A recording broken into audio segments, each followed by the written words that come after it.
This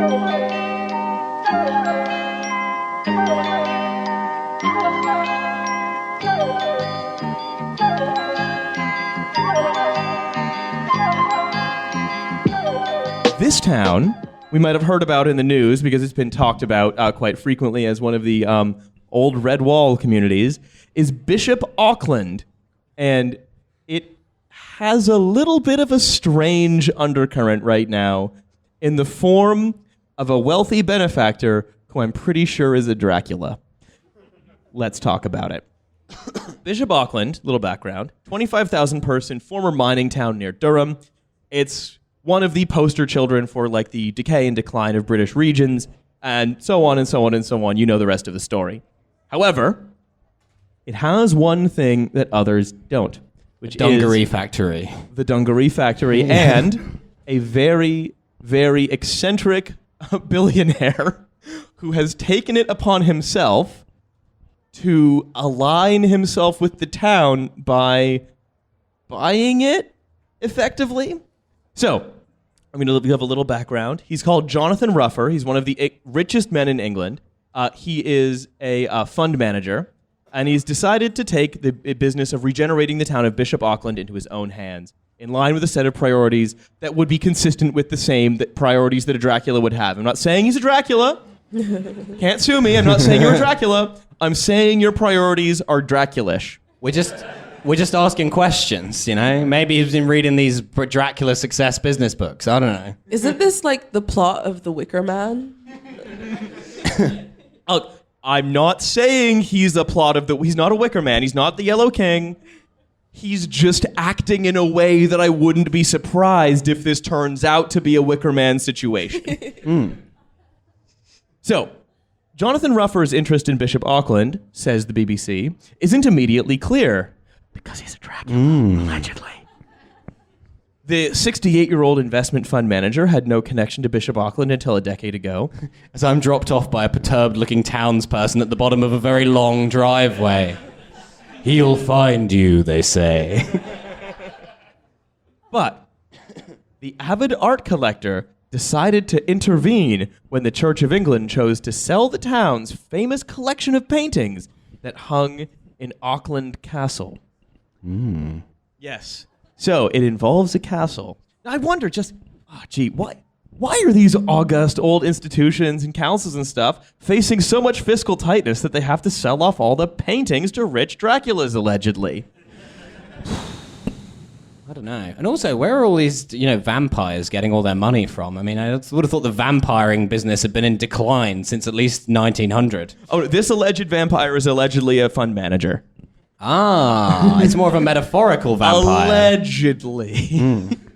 We're going to get a lot of mileage out of the word allegedly in the next little while. Also, a lawyer friend recently told me that saying allegedly doesn't work if it's alleged by you.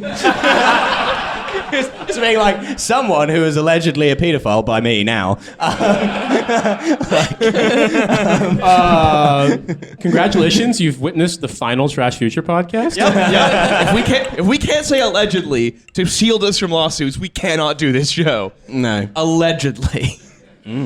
Anyway, so what started, and this is continuing in the BBC, what started as a simple art deal has now evolved into a grand sweeping mission to rejuvenate the economy in the Northeast.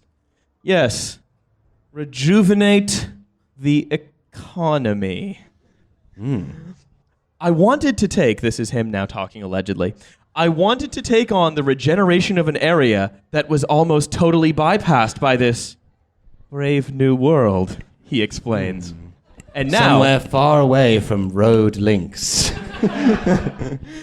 And now hatches vast plans under the umbrella of an organization called the Auckland Project, which should sound like something from Resident Evil. Hell yeah.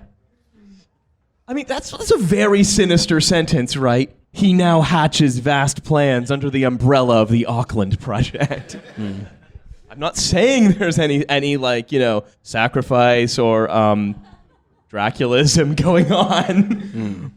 We're not saying he drinks blood, right? He's not Peter Thiel, but the point is, it's weird. So, out of this one decision made in 2012 to save one art collection once, has spun out the purchase or construction of an art museum about mining, an art museum about Spain, a weirdly specific ancient Roman altar a couple miles out of town, several, not joking, several walled gardens in a deer park, a castle, a semi-private enterprise venue for social whatever called 11 Arches, a historical theme park, and a very strange new tower built in a very strange place in the town that's an information center. So a castle, a Roman altar, a ready supply of deer, and a mysterious tower. Allegedly. Well, no, that's just true. We're not alleging anything on top of that. That's just those are the things he happens to have bought in a very suspicious order. Look, do they come in the shape of a pentagram? What doesn't these days? And also at this theme park is a nighttime show and ritual called Kinren, which is allegedly a performance of the history of England put on by local volunteers. Jonathan Ruffer said, using local people creates an intensity. People cry at the end. There's something elemental about what's going on. Oh my God. The main purpose of Kinren was to get all the villagers' pitchforks into one place. Certainly a very regular ritual done by a very regular guy. But it's like passing feelings onto each other. Yeah. You know. Weirdly, laying Bishop it all out. Auckland is the only town in the whole of Britain where there is no oak whatsoever. So that's all of what he has bought, built, or otherwise excavated. Which again, that last thing is weird. Why excavate the Roman altar? Unless you're planning to do something weird about it. This is why I'm mad that you regressive left people kicked Alex Jones off of YouTube, because this is the perfect thing for our daddy Jones to go and he did Bohemian Grove. I mean, come on, this is just ripe for it. The thing is, I was going to say, the thing is a vampire colony sounds scary, but we also have to bear in mind this is the British vampire colony, which means it's going to suck and be boring as well, right? So you can have a really cool Gothic tower, which would really emphasize that I'm a vampire and I'm coming for your souls, but it's probably going to be just a really boring Perspex tower block. It is. Right? Yeah. It is. You got it. And all the nailed it. And all the vampires are just Blue Peter presenters. Turns out the BBC's known about it for years. There's also a plan to renovate several derelict hotels. Overlook, the Bates, and so on. And the Auckland project has been steadily buying up empty shops, but its proposals for them remain under wraps. Very small thunder, a far distance away. A small thunder who has anxiety, yes. So, how much money is this businessman willing to spend? More than we were on that sound effect. Quite the opposite, Milo. I'm very shy, he says, when it comes to talking about the amount of the expenditure, said Ruffer, swirling an ornate goblet of what I can only assume is red wine. And he would only talk to us at night. I'm a drain pipe. Whatever comes in at the top, leaves at the bottom. And I'll leave it at that, he adds cryptically. This is it. He's a human centipede. That's what I'm taking from this. Look, he's all kinds of different horror movies. He's basically Universal Monsters. Hell yeah. Although, Mr. Ruffer is vague about the amount that he's spending, the scale of the project is clear. He hopes the tourist attractions, which are just off the main shopping artery, will help the circulation of blood to the town center. He literally said that. He actually said that. Incredible. Yes, we want to help the circulation of blood to the town center, near where I've bought this altar and am conducting a ritual frequently, and I've built this tower, and I'm slowly keeping all of these shops under wraps. Yes, the thunder! Thunder, it's alive!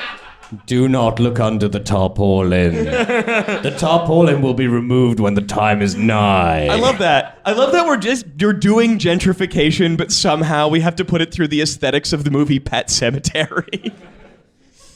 Yeah, because he's basically reading a spell from the Necronomicon to encourage gentrification, allegedly.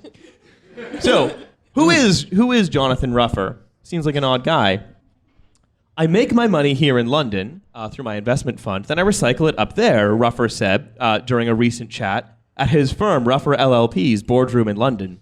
That part of the world, he said, referring to the Northeast, saw its best days in the 19th century, depending on who you ask. And it's very much in need of a helping hand. I wanted to create a series of excellences that would put a spring back in its step. You know, the normal way, by building a strange specific tower, digging up an ancient Roman altar, keeping large spaces of the town under wraps, and then conducting a mass ritual on a regular basis. That's just gentrification. That's how it happens. First they did it in Dalston, now it's Bishop Auckland's turn.